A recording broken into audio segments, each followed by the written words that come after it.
Good morning. I'm Jess Richardson, and I'm so excited to be here today. I keep waking up earlier and earlier because I love doing film in the morning because my brain is fresh and I'm just like, yeah!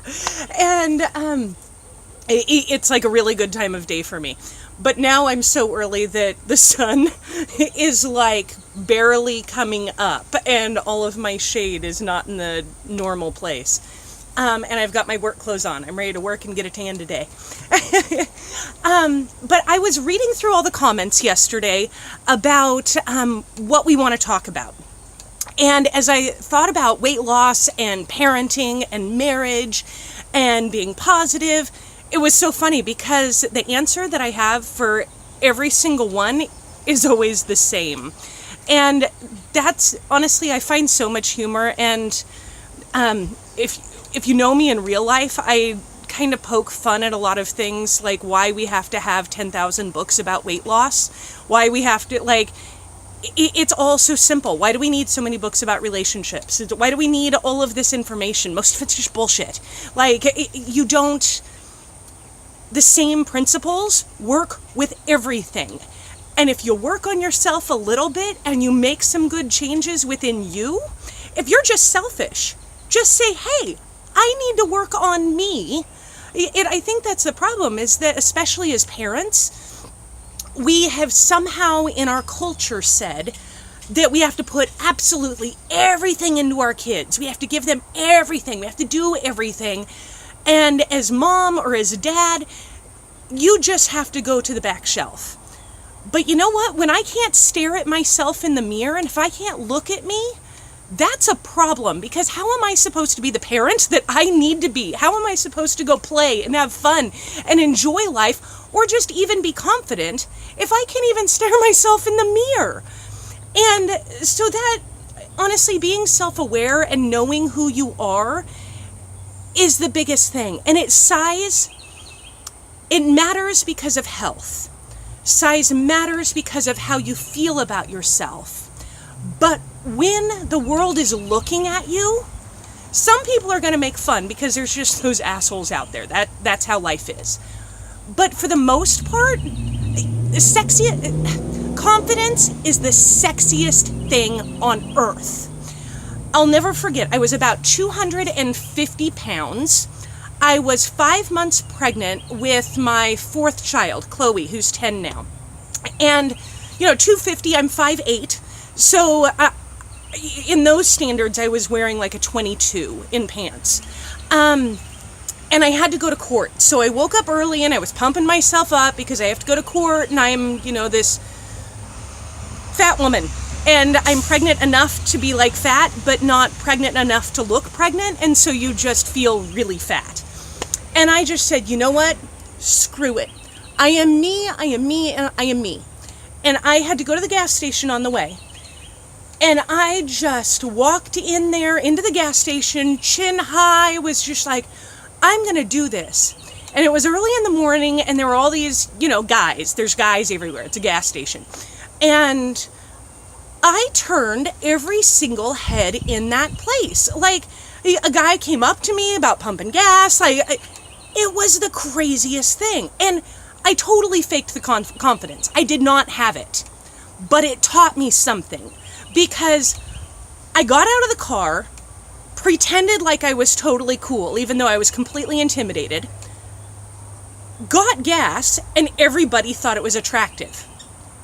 And I'm like, how is that even possible? And I wrestled with that for a long time.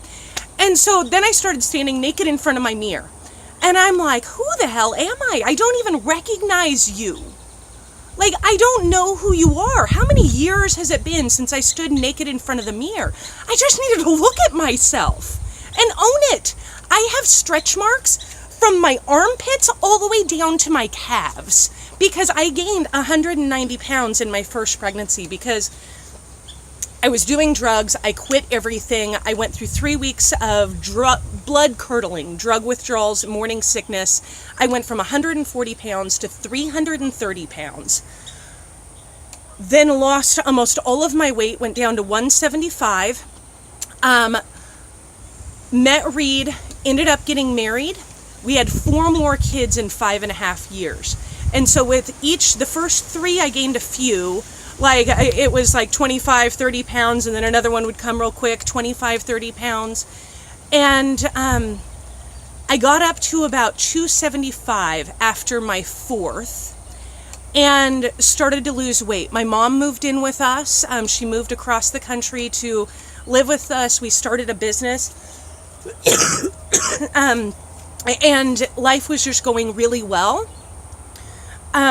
We were just rocking it. This was 2008. That feels like yesterday and forever ago, all at the same time. And like for 14 months, we were just doing it. Her and I were losing weight together. I dropped about 40 pounds. She got sick and died 17 days later. Completely healthy. My mom was like 52, maybe 53 years old. She was super young, no prescriptions, totally healthy, gone. And I was on this path, and then she was gone. And 2 months later, I get pregnant. And I just ate. I ate because I didn't know how to cope with it. I was trying. I got back up to 276. And I had Quincy, who turned out to be a 10-pound, 14-ounce baby, which is no easy feat, especially because he was my 4th home birth. And so my last 4 were all born at home, completely unmedicated. I am woman. But it just started this journey of standing and looking at myself in the mirror and saying, who on earth am I? Own it. No shame. No guilt. No shame, no shame, no shame, no shame, no shame, no shame. And before you know it, the no shame goes from anger to joy. Because you know what? I have a story. I have a life. I have a journey. And no one else has lived it. It is only mine. And I have these racing stripes, and I have some saggy skin. And I just don't even care. My grandmother used to say that tan fat is prettier than white fat. And you know what? It's true. Confidence is the sexiest thing on earth. So really, I just want you to be able to look at yourself. Be selfish. There's nothing wrong with saying I'm important too. Be selfish. No shame. Be honest with who you are. It took you years to get here. I'm almost 39. It took me 39 to gain all these stripes.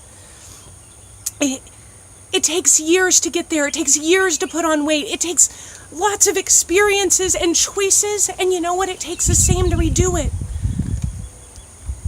No one told me when I was 330 pounds or 276 pounds a second time around. No one told me how good 250 would feel. 240, 230.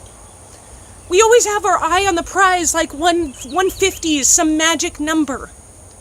When I saw that scale go to 249, I lost it. I was so happy because it was just going the other direction. It's little steps every day, and just being real with who you are. And in the end, you get this joy, this confidence that isn't fake anymore. It's real. I'm proud of who I am. I'm proud of the journey I've been through.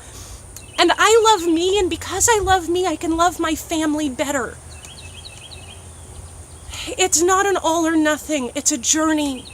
Be kind to yourself. Love yourself. You're special. You're valuable. You're important. And even if you don't feel that way, try. Just take a little teeny step. Just a little step. And if you take a little step today and a little step tomorrow and a little step the next day, you know what? In 10 years, that's going to pay off. And it's going to pay off so big, and it's going to be so awesome. If someone would have told me how good I would feel about myself today at 180, I don't know that I would have believed them. But I'm going to try to tell you anyway. I hope you guys have a wonderful day. I love you lots. Give me your thoughts on this. Is this just crazy? It's too simple, right? No, it's too simple. Cheers. Have a good morning.